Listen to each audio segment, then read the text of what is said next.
আজকে ভাবলাম ঘরে একটু চপ বানাই। তো ভেবেছি চিংড়ির চপ করব। তো চিংড়িটা ভালো করে ধুয়ে পরিষ্কার করে নিয়েছি, একটা গামলিতে ঢেলে নিলাম। এরপরে নুন দিয়ে দিলাম, হলুদের গুঁড়ো, যেরকম যা মশলা যা যা বাড়িতে থাকে, জিরে গুঁড়ো, ধনে গুঁড়ো, লঙ্কার গুঁড়ো, কাশ্মীরি লঙ্কা, যা যা বাড়িতে থাকে সব মশলাগুলো আমি চিংড়ির মধ্যে ভালো করে দিয়ে দিলাম। দুটো কাঁচা লঙ্কা দিয়ে দেবো, দিয়ে ভালো করে মাখিয়ে নেবো।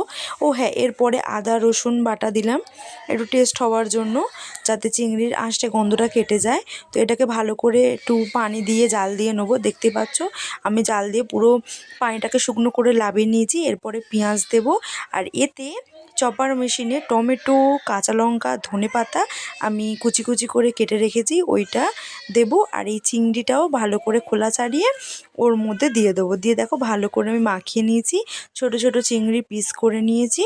এবার এর মধ্যে দেবো, এবার সব মশলা ফের রিপিট করব। নুন দিলাম, হলুদের গুঁড়ো, লঙ্কার গুঁড়ো, জিরে গুঁড়ো, কারণ ওটা চিংড়ি মাছে দেওয়া হয়েছিল। এটা আবার পেঁয়াজের ওপরে দিয়েছি যাতে চপটায় আরও সুন্দর একটা টেস্ট আসে। তো সব মশলাগুলো দেখতেই পাচ্ছ আমি দিচ্ছি।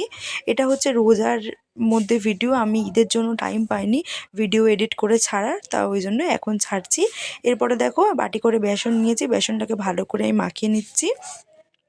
আর এরপরে দেবো একটু কর্নফ্লাওয়ার। দেখো কর্নফ্লাওয়ারটা নিয়েছি। কর্নফ্লাওয়ারটা দিলে কি হবে, একটু মুচমুচে ভাবটা আসবে, কর্নফ্লাওয়ার দিলে একটু ভালো হয়। তো অনেকে ময়দাও দেয়, আমি সেটা দিই না। এই কড়া বসিয়ে নিয়েছি, এতে তেল গরম করতে দেবো। আর এই দেখো একটা চপের একটা সাইজের মতন করে আমি সব কমপ্লিট করে রেখে দিয়েছি। এই এবার তেলে ছেড়ে দিলাম। এবার দেখো চপটা কতটা সুন্দর হয়েছে, দেখো খুব খাস্তা হয়েছে। এটা মুড়ি দিয়ে খেতে খুব ভালো লাগবে।